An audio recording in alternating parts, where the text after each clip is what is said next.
It is one of the greatest tragedies of modern times. A quake so powerful, it knocks the Earth off its axis.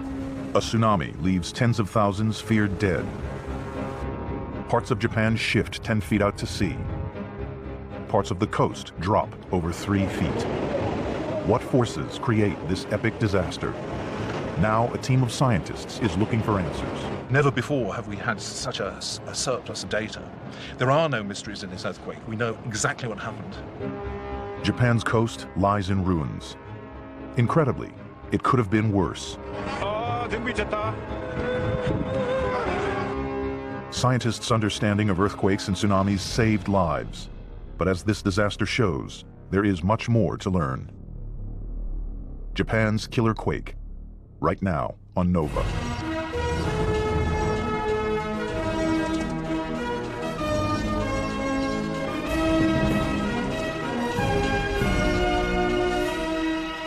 Major funding for Nova is provided by the following: David H. Koch and Discover new knowledge. HHMI. and the Corporation for Public Broadcasting, and by PBS viewers like you. Thank you. Additional funding is provided by Millicent Bell through the Millicent and Eugene Bell Foundation. It is 96 hours since Japan's largest earthquake in 1,000 years strikes. Professor Roger Billum from the University of Colorado is one of the first geologists to survey the aftermath. So we're flying right over the coast right now, and much of the coast has sunk about a meter. The extent of the damage is truly amazing. The tsunami picked up everything in its path: cars, houses, warehouses, and just tumbled them relentlessly inland, on and on and on. One of the things I'd like to see is exactly how far it went, what kind of debris gets left behind on these gigantic tsunamis. Every detail of the disaster is recorded by seismometers, strain gauges, and tidal gauges.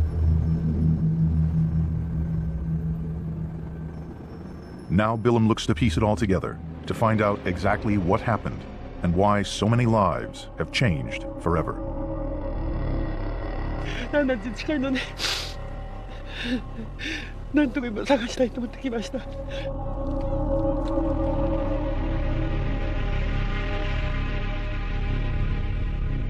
How did this happen?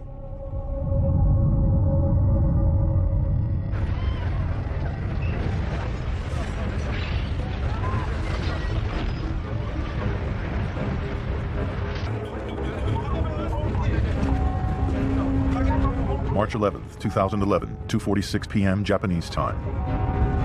60 miles off the northeast coast, a massive earthquake.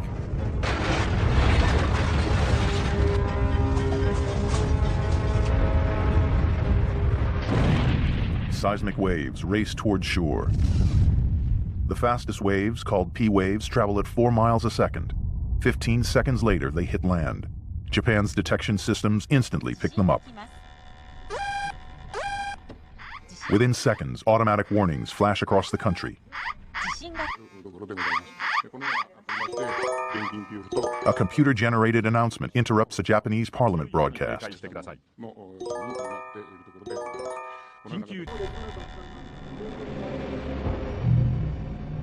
The coastal city of Sendai lies just 80 miles from the epicenter. There's almost no warning before slower, more destructive seismic waves called S waves hit the town.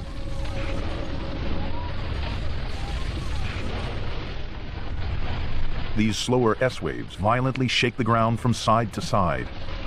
These are the waves that make earthquakes so damaging.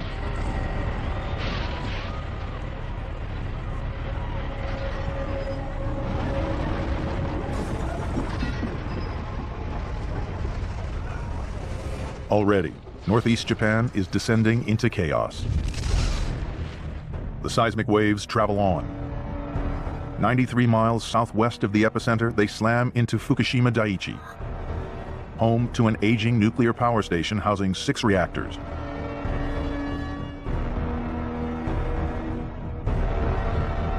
This video from a hospital near the reactor reveals the earthquake's power. Sensors at the plant automatically shut down the reactor cores. The reactors are in lockdown when the S waves hit, but the intense heat generated from the nuclear reaction process does not simply dissipate. When you think shutdown, you think, the danger's gone because it's shut down. But the reactor core was still extremely hot. If you have a pan in the oven and you shut the oven off, that oven continues to heat inside even after you've turned it off. With the reactors stopped, there's no power to drive the cooling pumps. The reactor cores heat up. Emergency diesel generators take over, pumping coolant through the reactor. The Fukushima plant survives the earthquake intact. Scientists 3,800 miles away at the Pacific Tsunami Warning Center in Hawaii receive emergency alerts. Researchers around the world see the event unfold. Japan has lots of seismometers, so there was a lot of information fast. So the earthquake was still going on when we got our page. First indications, a magnitude of around 7. But as data floods in, the numbers start to climb. 7.5, 7.7, up into the 8s. The immediate reaction of everybody was, that's not right. Because in the history of Japan, there has never been an earthquake larger than 8.4. Really heightened the intensity of what we were doing, because we knew we were dealing with something very big and something that could affect the whole Pacific Basin. We realized, oh, this is it. And then immediately you realize, this is horrible for Japan. The source of this disaster lies 62 miles off Japan's coast. 4 miles below the surface, the Earth is distorting, caught in a vast slow-motion collision. The Earth's crust is made up of several continent-sized slabs of rock, tectonic plates. Japan lies at the point where the Pacific plate rams into the Eurasian plate at 3 inches a year, about the same speed your fingernails grow. Japan is on the Eurasian plate. It compresses and buckles as the Pacific plate drives underneath it, snagging and catching as it goes. Over centuries, immense stress builds up until suddenly the plates snap, causing an earthquake. The energy that drove this earthquake had been building up for a couple of hundred years, caused by the movement of the Pacific plate towards the Eurasian plate. Think of it as a giant elastic band that's being wound up for 200 years. 100 seconds since the fault line slipped, the destructive S waves reach Tokyo.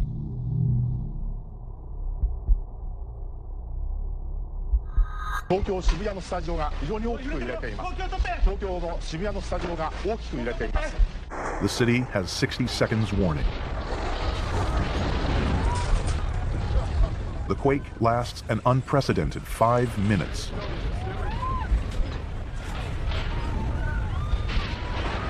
An American geologist is in Tokyo.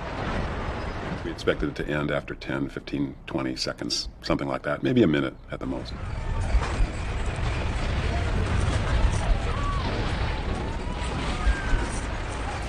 About minute 3 or 4, we were just all kind of astonished that it just kept going and going and going.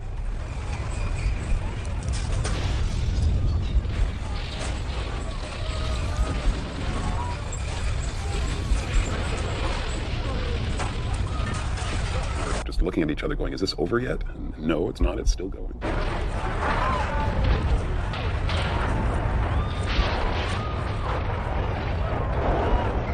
What is different about a big earthquake is that it begins, but it doesn't stop.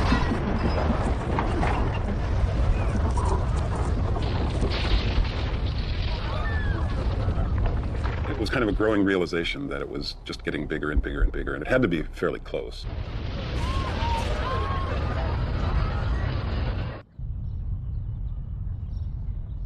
An American tourist captures the ground opening up at his feet.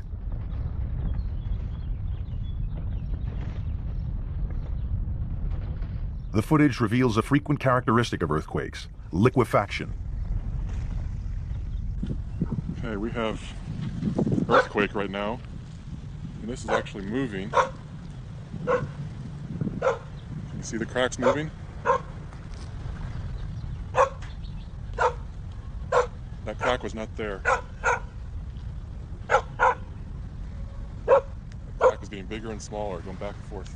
And there is water coming up all over in the park right now. Loosely packed and waterlogged ground near the surface starts to behave like a liquid. As the ground compresses, liquefied dirt pumps to the surface.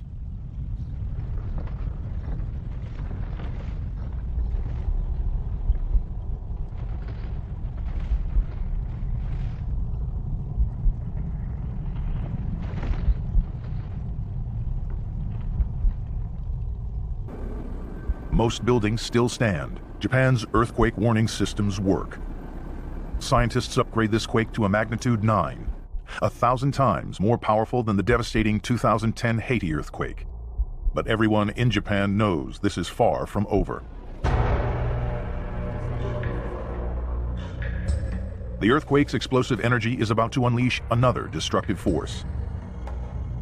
For centuries, the Eurasian plate is dragged downward by the Pacific plate grinding under it.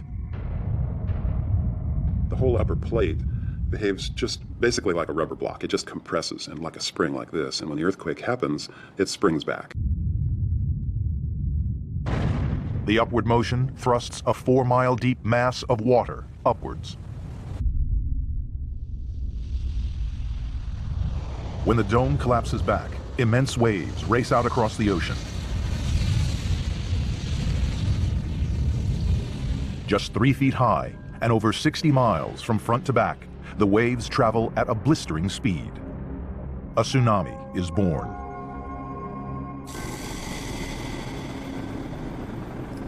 The energy heaved up the sea floor. That displaced vast amount of water that we can see made it its way on land. It made its way off around the Pacific.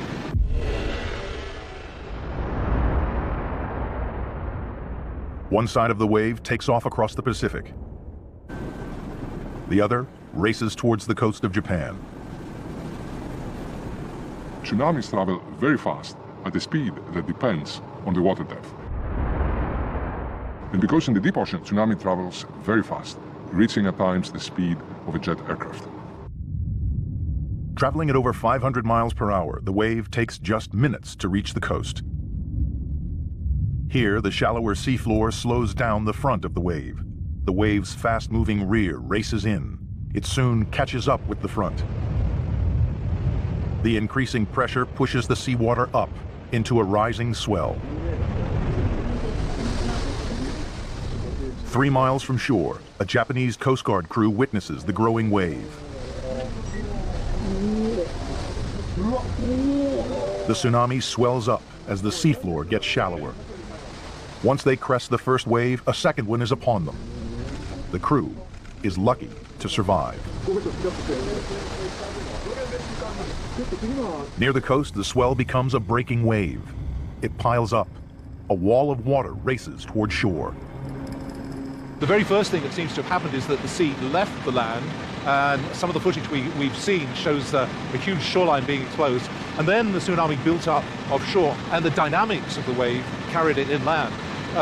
Probably a cubic kilometer of water just squashed landward and kept going until it ran out of steam. This is the moment the first wave roars in. The tsunami has arrived. But there appears to be no clear pattern to when or where the tsunami strikes. First, it hits in the north.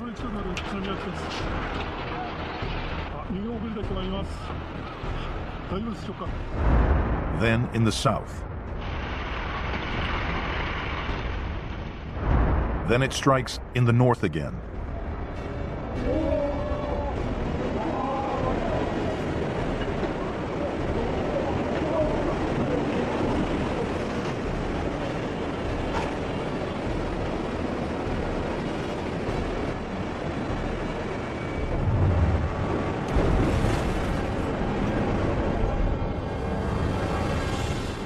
The height and intensity of the wave varies dramatically from town to town. But why? Part of the answer lies in the varying depths of the seabed. The tsunami travels faster in deep water and reaches land more quickly. Another critical factor is the layout of the land. Cliffs, bays, and inlets along the shoreline help determine how a tsunami behaves. It boils down to how the wave is focused and defocused by the geography or the topography of the coastline itself. 3:15 p.m. Japan time. The wave hits the town of Ofunado. Deep water off the coast here offers little resistance to the 26-foot-high tsunami wave. There is little time to get to high ground. The best early warning system people would have had would have been the fact that there was an earthquake. And people have got used to the fact that if you have an earthquake, there is a possibility of a tsunami that will follow. But in the timescale they had, there was very little time or very little opportunity for escape. The tsunami hits Ofunado 20 minutes after the earthquake. Water that actually hit the coast will be well in excess of 1 billion, probably 10 billion tons of water. That's a little bit like taking 1 million swimming pools and just emptying them onto the coastal areas of northeast Japan. 15 minutes later, the tsunami hits Sendai, 70 miles south of Ofunado. The area around the city is mostly farmland, low-lying and flat.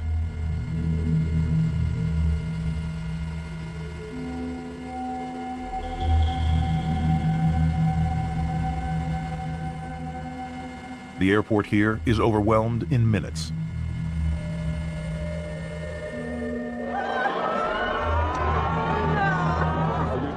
It hits very low-lying areas. There's nothing to stop it moving inland, and so it can move inland 6-7 kilometers without being impeded. There's not much to slow it down, and because the wavelength of the tsunami is so big, it's not going to stop until it reaches something, reaches some sort of high ground, and it'll just keep on coming.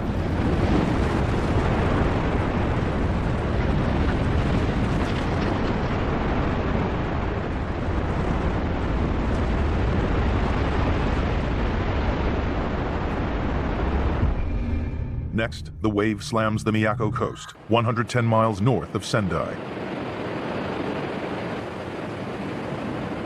This area has good tsunami defenses. The residents are well prepared. They should be safe. Last time a tsunami hit here was half a century ago. In the aftermath of that tsunami, they built these 30-foot-high seawalls. Tsunami drills are a regular feature of life. Everyone knows what to do when the sirens sound. Tsunami, yeah, we're leaving. Where do we go? Go to the hill. On March 11th, the sirens sound. The tsunami is minutes away. You hear the sirens? There's a hill outside of town that we're going to try to get to. Confusion rules. Some search for high ground. Some aren't sure what to do. Well, it's a precautionary measure, but I mean, you never know. This town has a lot of history with tsunamis and a lot of death from it, so they're taking it pretty seriously, obviously. The warning saves the lives of some. Here it comes!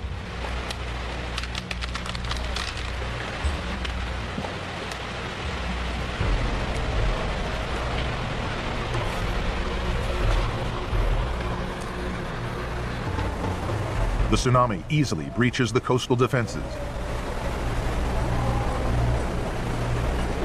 Miyako's high walls are useless.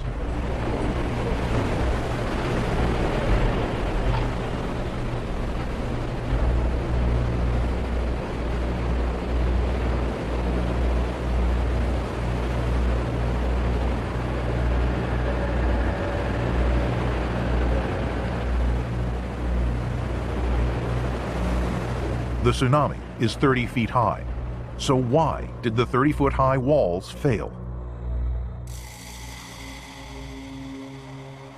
Data from thousands of sensors along the coastline suggest a stunning answer. The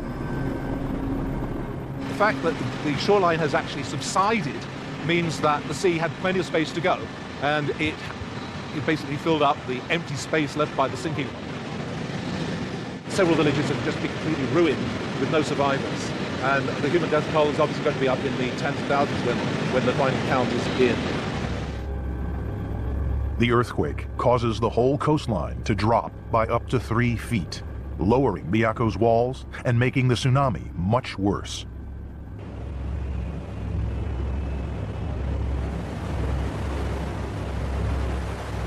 All along the coast, this sudden drop in the height of the land puts towns in danger. You've got the tsunami wave coming in, on top of what would be essentially a 2-meter higher vacuum of subsided land as it sweeps in, and there's not much to stop it until it hits higher ground somewhere. Fukushima's shut-down nuclear power plant is exposed. There is an 18-foot high defense wall, but the ground has sunk several feet. The wave smashes over the wall and floods the diesel generators cooling the reactor cores. Japan, as part of its normal defenses against tsunamis, has along its shoreline a tsunami wall, and this wave of water was several times that height and just blew right past it. If the coastline goes down, so do all their power intakes. And if they have a gigantic wave coming at them, it's going to short out everything electrical. Backup batteries take over to keep the pumps going. Batteries with just an 8-hour charge. The tsunami's destructive march inland overwhelms seawalls, erases whole towns, and sets Japan on the path to a nuclear crisis. And it isn't over yet. Now, all that water pulls back out to sea.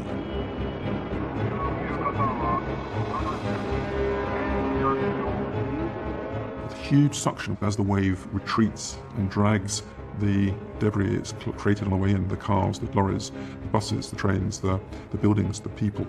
And so they're sucked back out into the ocean. From miles offshore, the ocean is a churning mass of currents. Huge whirlpools form. Boats like this are no match for its power. Sadly, I think many thousands of people would have been dragged out to sea. And I suspect, tragically, we're going to find bodies washing up along the coast of Japan for some months to come.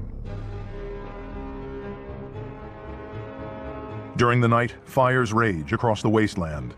Oil from factories and natural gas from ruptured lines set hundreds of square miles of debris on fire.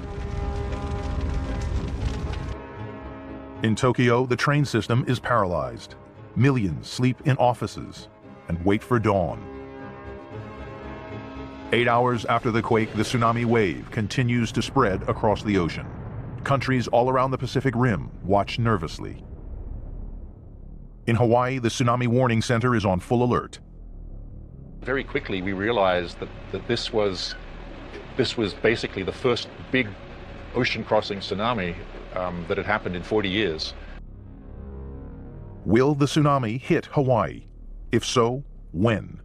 And how big will it be? Readings from deep ocean sensors suggest the wave is up to 3 feet high. Now that is monstrous on the deep ocean for a tsunami to be that big. And at that point, we went to a Pacific-wide warning, which means another message, and now lots and lots of phone calls. State warning point. This is the Pacific Tsunami Warning Center. Hawaii issues an evacuation alert. People head for higher ground. The wave hits Hawaii.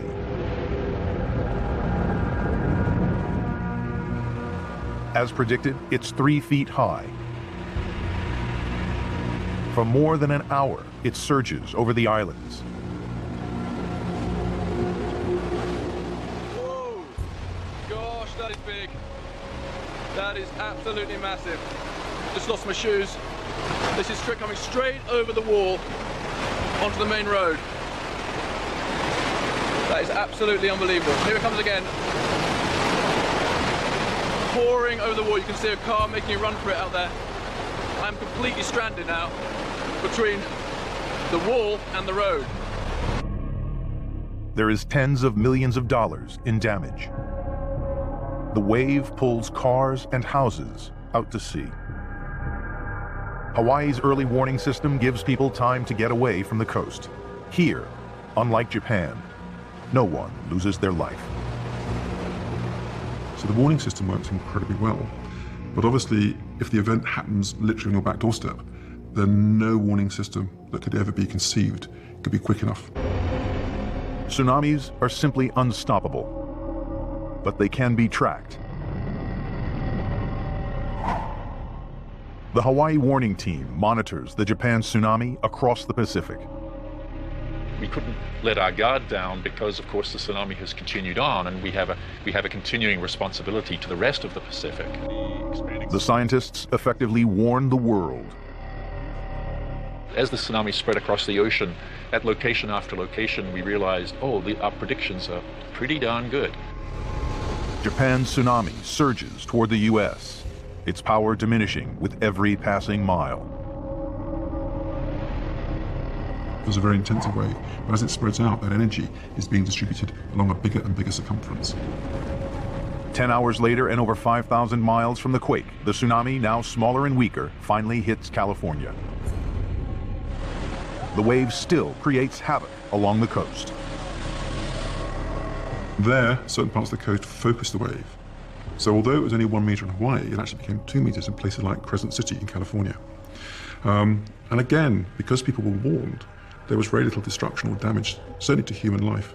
One person did lose their life in California, north of Crescent Bay, because they rushed down to the beach to take photos of the tsunamis that came in. Back in Japan, the crisis continues to escalate. Different locations suffer different effects. Veteran journalist Callum McRae sets off along the coast to discover how far-reaching the tsunami's damage is. This is the isolated mountain community of Kahoku.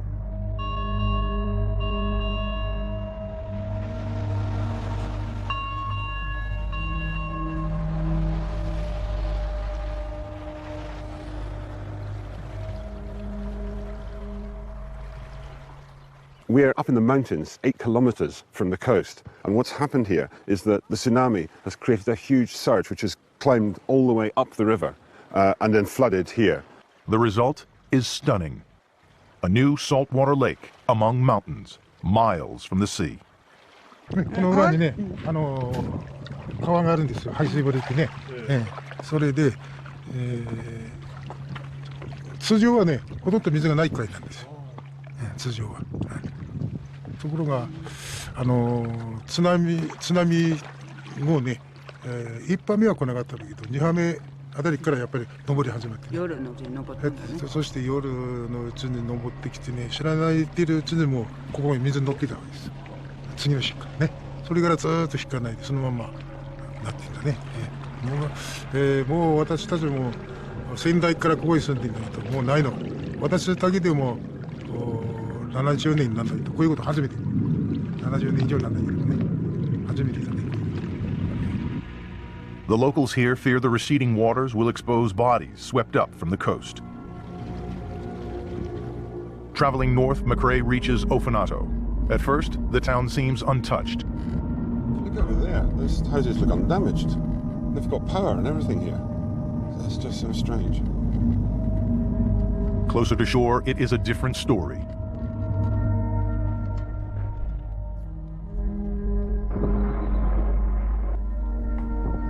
And as if Ofanato didn't have enough problems, scientists reckon that this whole area, this region, has subsided well over a meter. And in the next couple of days, the region's also expecting the highest tides of the year.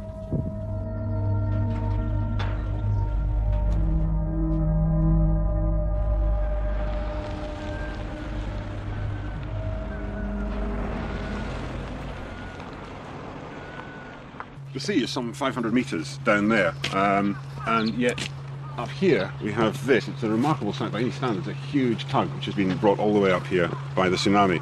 And what's remarkable about it, well, what's even more remarkable about it, is that what it says about the size of the tsunami. Because the Japan Meteorological Center have just produced provisional estimates saying that the tsunami that hit this region was about 3.5 meters high. Now we're 7-8 meters above sea level here, and even given the surge, the fact that it could bring that all the way up here does suggest that the tsunami here was a lot higher than 3.5 meters. Boats, trucks, and cars are dumped on top of buildings, much higher than the recorded height of the wave. And that happens because as the water's pushing through restricted areas like the streets of towns and villages, it's being effectively funneled. And the water's got to go somewhere, and so it goes up as it's squeezed and funneled and pushes material, pushes cars onto roofs, sometimes as high as 50 feet. So in areas, the impact of this will be even greater, particularly where you get narrow streets. Once the wave starts to pick up part of a town, the warehouses along the dock, the debris and all that, then it becomes more like a glacier. You know, it's a moving wall of debris, and the more mass it has, the more power it has as it comes in. It doesn't really look like water beyond some point. It looks like the entire town is flowing in, and it is. So all the mass of all the buildings, cars, refrigerators, and everything that's in that wall, it's essentially a debris glacier at that point, and it just keeps coming in. This is Minami Senriku, a town that has been virtually wiped off the map. 95% of the buildings destroyed.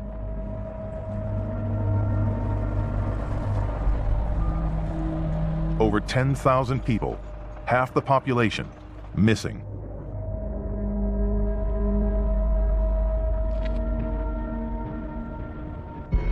This place symbolizes the tragedy more than anywhere. An entire town wiped out by the force of nature.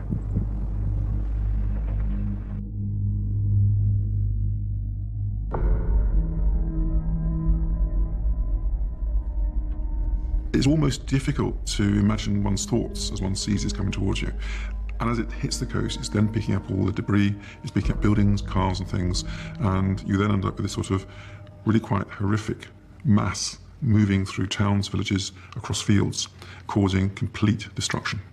I mean, it would be bad enough if it was only water, but because it's full of cars and you can't swim against it or flow with it or do anything, you're just like in front of a bulldozer of moving the entire town. It's funny that when you hear that sound of an ambulance, it kind of actually gives you hope that they might have found somebody alive. Although that must be happening fewer and fewer times between. Anyone who did survive and was trapped would almost certainly have died of hypothermia by now. At the town of Rikuzen Takata, 25 miles up the coast, rescue workers hunt for survivors and discover the dead. When they find a body, they put a large stick in the ground with a flag attached to it so that it can be recovered later. It's a fairly gruesome and sad task.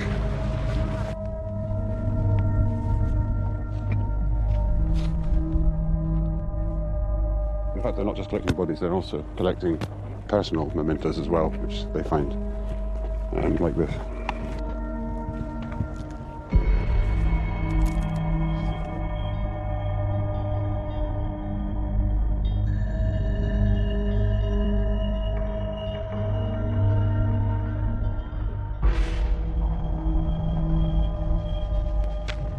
I'm afraid what we have here is more bodies waiting to be taken away.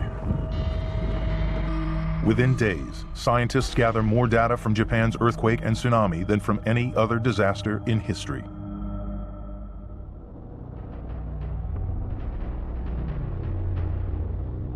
Over Tokyo, Professor Roger Billum returns from his aerial survey. The city's vulnerability is clear. There are 30 million people within about 2 meters of sea level, and a tsunami here, of course, would be absolutely devastating. Suddenly, there is a problem. We had a big earthquake just now, so... Really? Yeah. We've just learned from the ground that there was an earthquake that damaged the heliport. They're checking for damage right now. We don't know how big the earthquake was, but it was obviously a very nearby aftershock.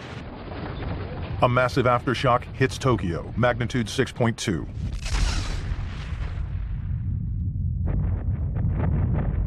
In the week that follows the main quake, there are over 500 aftershocks. This is the actual data from seismometers around Japan. The larger the circle, the bigger the aftershock. The shaking is now stopped, so I'll just continue landing. Finally, Billum's helicopter receives the all clear to land. The helipad is damaged. notice that the tarmac here, which should be beautifully dark everywhere, in fact stained white in places, and you can see that in fact sand has come out of this crack, and there's another one over there, another one over there. We're very close to the shoreline, and the lurching motion of the ground during the earthquake has caused the subsurface liquefied sands to come belching out on the top. Here there is evidence of liquefaction, the strange phenomenon filmed earlier. And over here is an old mud volcano. Old, it's about 3 days old. You can see how the mud came pouring out of the top there. So look, we're 200 miles from the epicenter here, and here's a crack in the heliport landing area. It continues all the way along here. You can actually see down about 3 feet in places. Splits into two here. This goes over here. You can see an offset in the in this trim around the tarmac. As the Earth's crust shatters during the main quake, new stresses spread along the fault. Relieve the pressure in one place, and it builds up somewhere else, triggering aftershocks. What you're seeing here is how those aftershocks happened over a period of about a week after the main shock. And that orange region, delineated by those orange dots, essentially gives you a feeling for the area of the fault along the plate boundary that ruptured in this event. Every aftershock takes its toll on an already frightened population.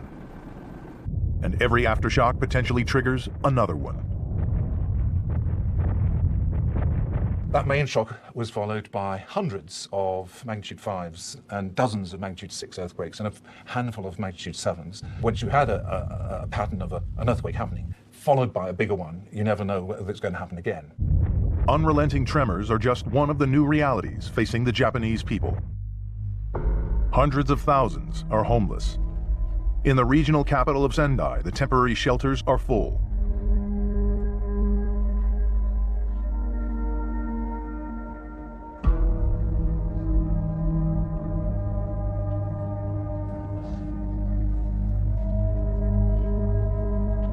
But in this darkened, ravaged city, people do their best. We're in Sendai, 300 or 400 meters from the shorefront, in a scene of apocalyptic chaos. It's cold, it's dark, there's no power anywhere. And yet, up there, in that abandoned block of flats, on the top floor, there's one light. One man, one family perhaps, trying to survive in this chaos.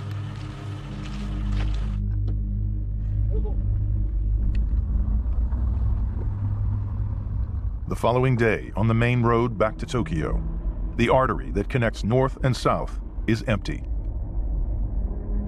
A reminder that this country has ground to a halt.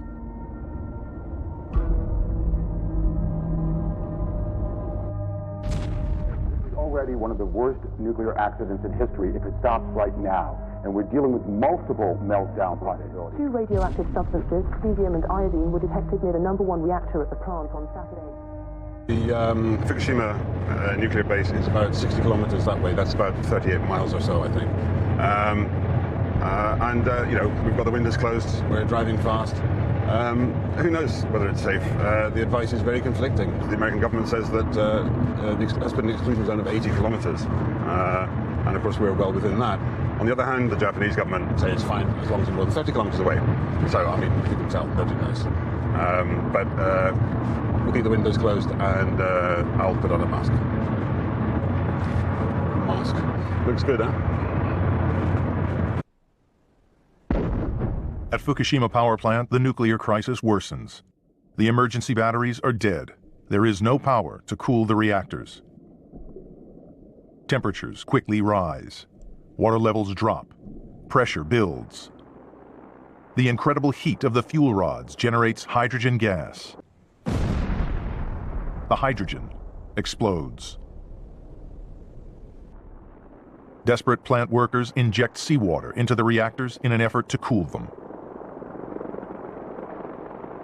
Essentially, those plant operators at the time said, we're going to commit plant suicide. We're going to go ahead and kill these plants, knowing that they'll never work again. But that was a better option than not letting the cooling system fail and risking even a worse outcome.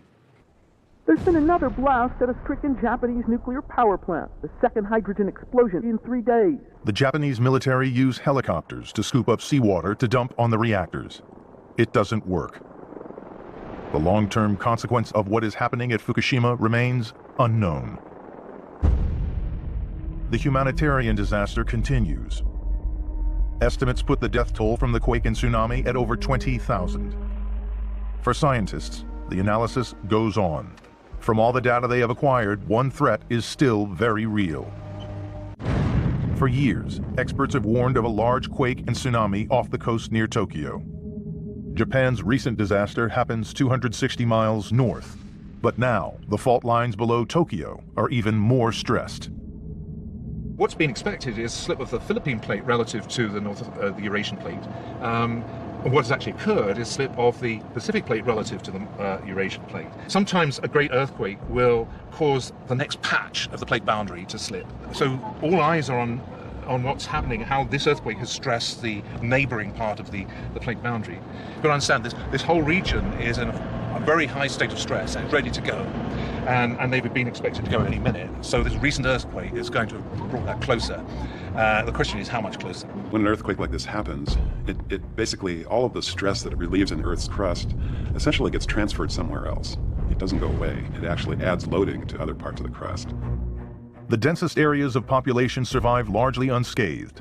Next time could be different. One area of extreme concern is Tokyo, the world's largest city.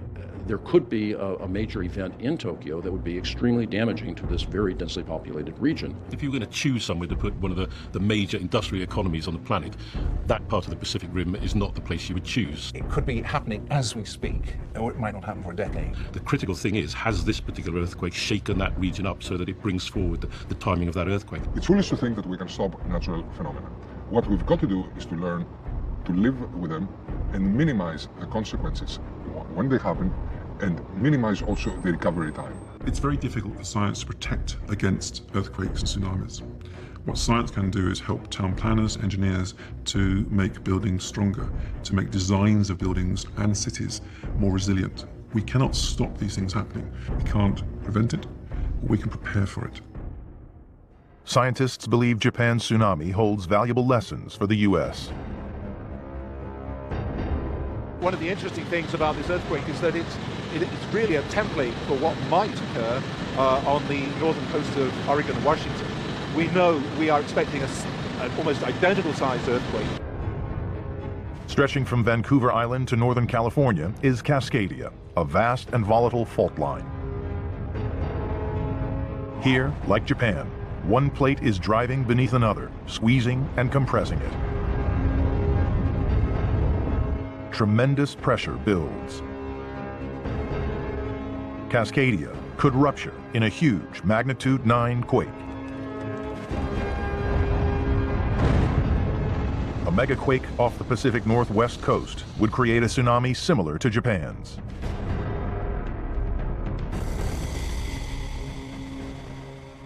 Roger Billum scans the coast of Japan for clues. He hopes to understand what could happen to America's west coast. Like this coastline is long and flat.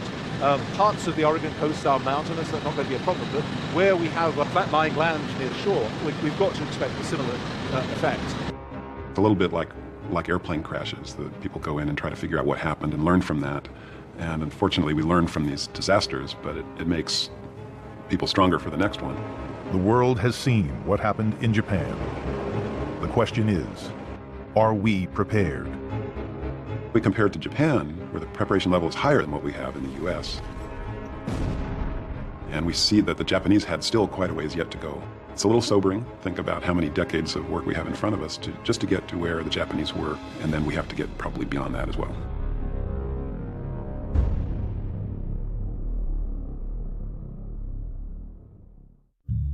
The exploration continues on NOVA's website, where you can watch any part of this program again. Hear from leading experts on what Japan's nuclear crisis will mean for the future of nuclear energy. And go inside the training center at a U.S. nuclear power plant to see how engineers prepare for the worst. Dig deeper into the natural forces on planet Earth with expert interviews, interactives, teacher resources, and more. Follow NOVA on Facebook and Twitter, and find us online at pbs.org. Major funding for NOVA is provided by David H. Koch and Discover new knowledge. HHMI. and the Corporation for Public Broadcasting, and by PBS viewers like you. Thank you. Additional funding is provided by Millicent Bell through the Millicent and Eugene Bell Foundation.